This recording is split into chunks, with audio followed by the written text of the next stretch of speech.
Niewiele współczesnych żaglowców ma tak ciekawą przeszłość jak Santa Maria Manuela. Żywa legenda portugalskiego żeglarstwa, ale także, jak za chwilkę się przekonamy, portugalskiej kuchni.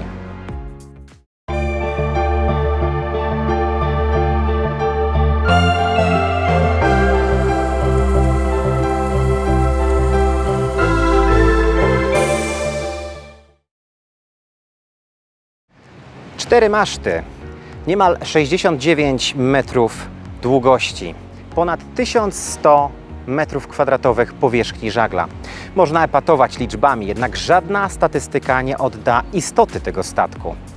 Istoty, którą stanowią tysiące ton złowionych dorszy i lata mozolnej pracy dzielnych żeglarzy i rybaków.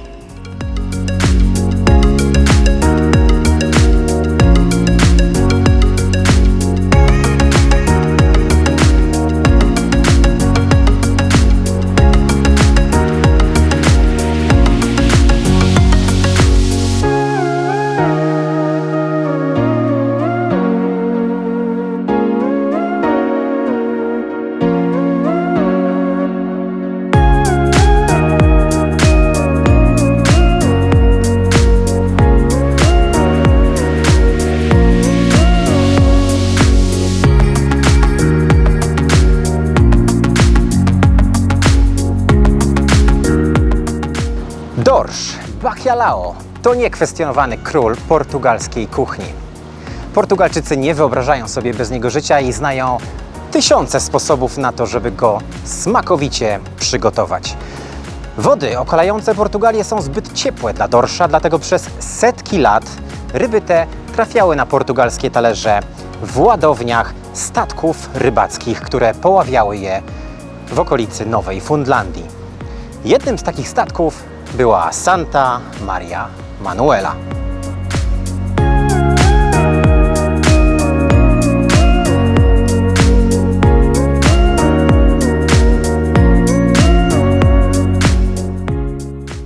Razem z siostrzaną kreolą Santa Maria Manuela powstała w Lizbonie w 1937 roku.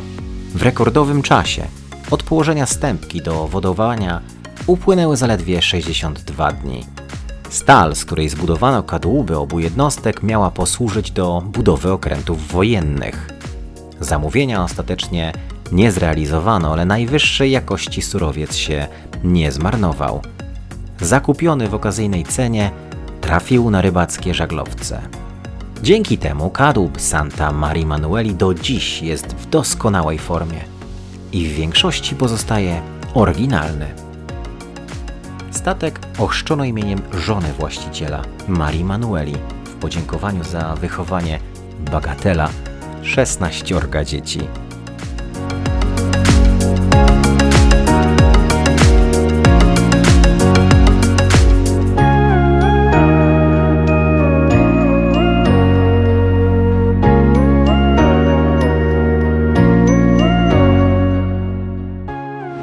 Santa Maria Manuela zwykle odbywała jeden długi rejs rocznie.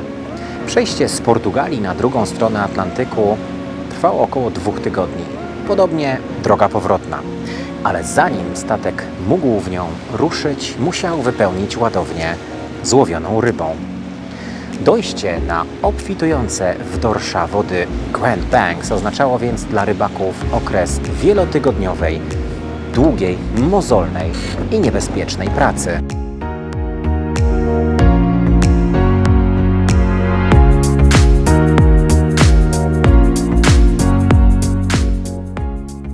Tu na pokładzie, gdzie teraz znajdują się dwa szybkie riby motorowe, kiedyś składowano niewielkie łodzie rybackie nazywane dorami.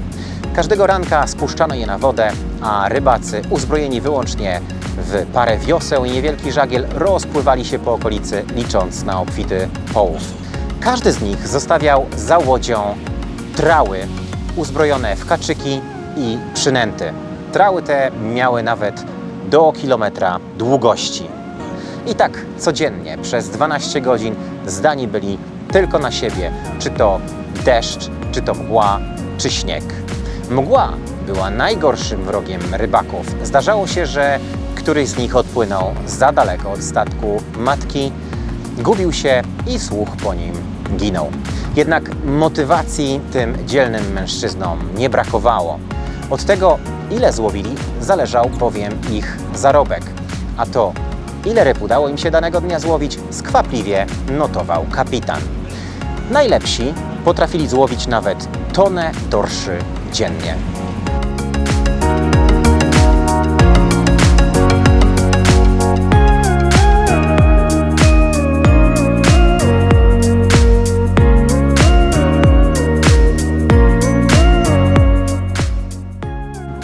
Wyładowanie ryb z dor na pokład nie oznaczało jeszcze końca dnia pracy. Złowione dorsze trzeba jeszcze bowiem było wyczyścić i wypatroszyć. Po szybkim obiedzie, na który oczywiście była jakaś potrawa z dorsza, rybacy wracali na pokład i tutaj odbywało się patroszenie. Aby wnętrzności z tegoż patroszenia nie trafiały do tyłu na rufę, gdzie przebywał kapitan i oficerowie, po drugim sezonie połowowym zdecydowano się wprowadzić innowację. Ten oto próg, który dodatkowo jeszcze zapewniał bezpieczeństwo tym, którzy pełnili wachtę na rufie. Chodziło o to, żeby jakaś zbłąkana fala, która trafiła na pokład, nie przelatywała z impetem przez cały statek, tylko tu rozbijała się. Na siostrzanej jednostce Kreoli zdarzyło się bowiem, że sternik, który pełnił wachtę na rufie, właśnie przez taką zbłąkaną falę został zmyty i trafił do morza. Niestety nie udało się go uratować.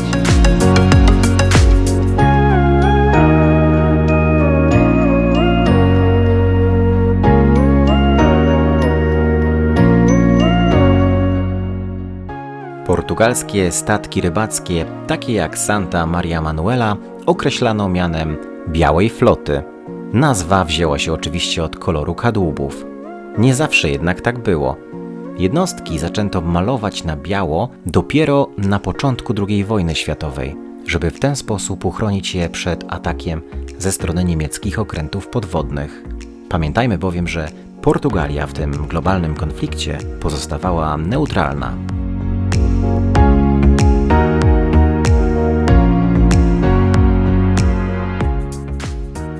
Kiedyś podstawą diety na Santa Maria Manueli były oczywiście łowione dorsze. Od fantazji Cooka zależało zróżnicowanie potraw przygotowywanych wciąż z tych samych składników. Nie marnowało się nic, nawet rybie łby, z których przygotowywano zupę.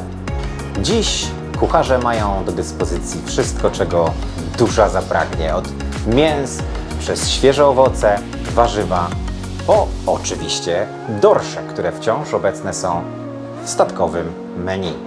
Ale na to nikt dziś nie narzeka.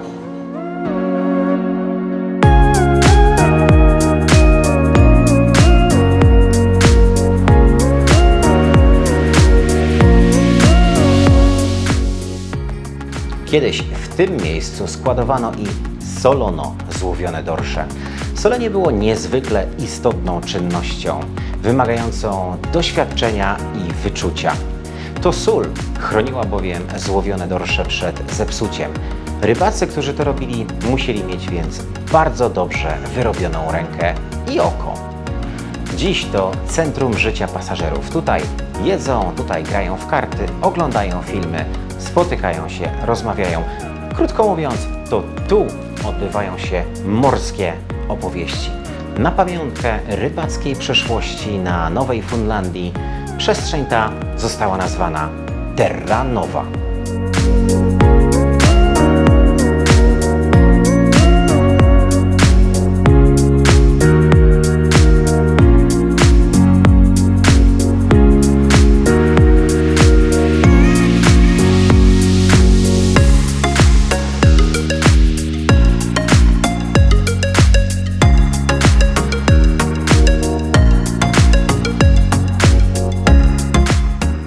Pasażerowie i załoga Santa Maria Manueli mogą dziś cieszyć się wygodnymi kojami i pachnącą pościelą.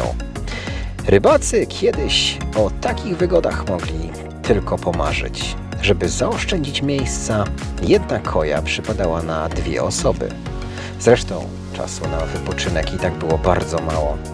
Po zaledwie 4 godzinach trzeba było wstawać do nowego dnia pracy. A dziś, proszę, nawet gniazda USB i lampki nocne.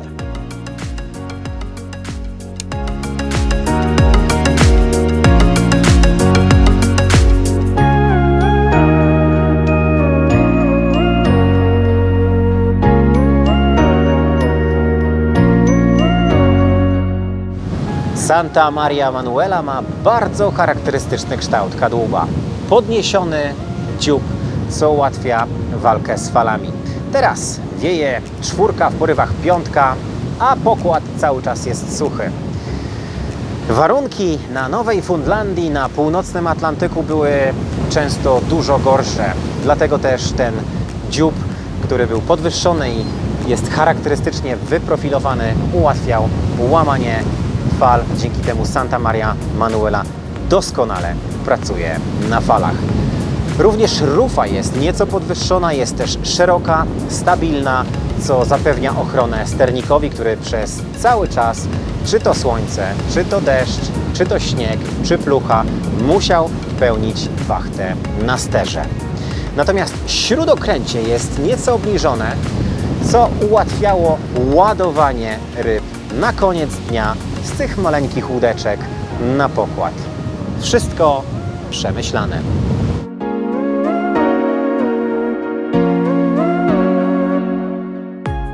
W rejs na pokładzie Santa Marii Manueli może popłynąć 50 pasażerów, 20-osobowa załoga stała oraz jeden specjalny załogant, który mieszka w maszynowni. A skoro siłownia to serce statku, to czym jest miejsce, do którego właśnie się przenosimy?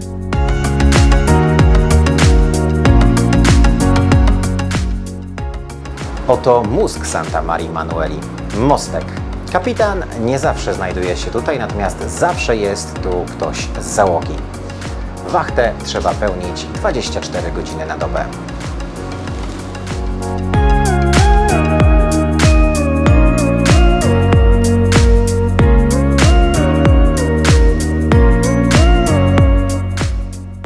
Pod koniec lat 60. Santa Maria Manuela została przebudowana. Najpierw dostawiono pierwszą sterówkę, co znacznie poprawiło komfort pracy oficerów. Później zlikwidowano 2 środkowe maszty. Statek stał się typowym lugrem motorowym, który kontynuował pracę aż do 1992 roku. Później starzejącą się jednostkę, z której zdemontowano wszystkie najważniejsze urządzenia, postawiono na sznurku. Rozbrojony kadłub przez lata rdzewiał, czekając na lepszą przyszłość. Dopiero w XXI wieku udało się znaleźć środki na remont. Gruntowna rewitalizacja odbyła się w latach 2007-2010. Sfinansowała ją firma Pascual, która dawniej była armatorem jednostki. Ze względu na kłopoty finansowe właściciela w 2016 roku Santa Maria Manuela została sprzedana. Nabyła ją firma Resheiu, jedna ze spółek koncernu Jeronimo Martins. Tak, to ci od Biedronki. W 2022 roku statek ponownie na dłużej wszedł do stoczni. W efekcie remontu najwięcej zmieniło się pod pokładem. Kabiny, korytarze nie odbiegają teraz standardem od 5-gwiazdkowych hoteli. Zresztą zobaczcie sami.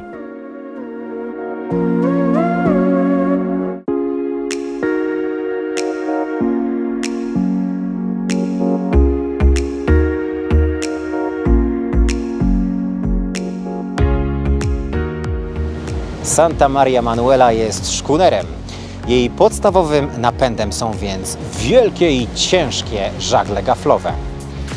Na fokmaszcie jest jednak możliwość postawienia jednego wyjątkowego żagla rejowego, który pomaga rozwinąć większe prędkości przy wiatrach wiejących od strony rufy. Co ciekawe, tak jak pozostałe żagle, stawia się go z poziomu pokładu. Ruchoma reja najpierw ściągana jest na dół, potem luzowane są gordingi, wówczas wraca do góry i wystarczy tylko wybrać szoty.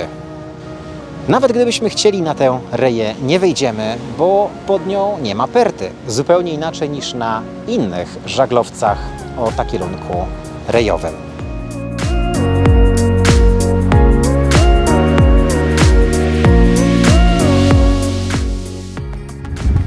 Odpowiednie zabezpieczenie. Możemy wchodzić na górę.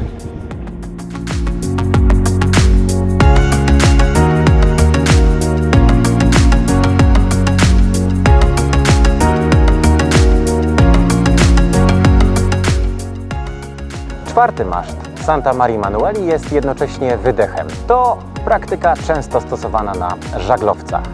Tam, gdzie kolumna masztu łączy się ze stęgą, umieszczono wydech. Dzięki temu spaliny wydostają się na zewnątrz w sposób dyskretny.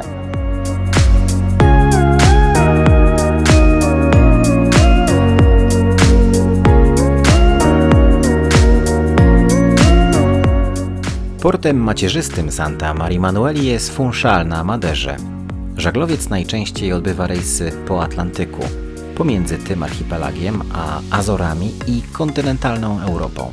Latem zdarza mu się brać udział w żeglarskich festiwalach i regatach. Pokład statku otwarty jest dla każdego. Uczestnicy rejsów pomagają w stawianiu żagli, sterują, uczą się węzłów, a gdy potrzeba dodatkowego ruchu, sięgają po sprawdzone, podwórkowe metody. W to, że warto wybrać się w taką podróż, chyba nie ma wątpliwości, prawda?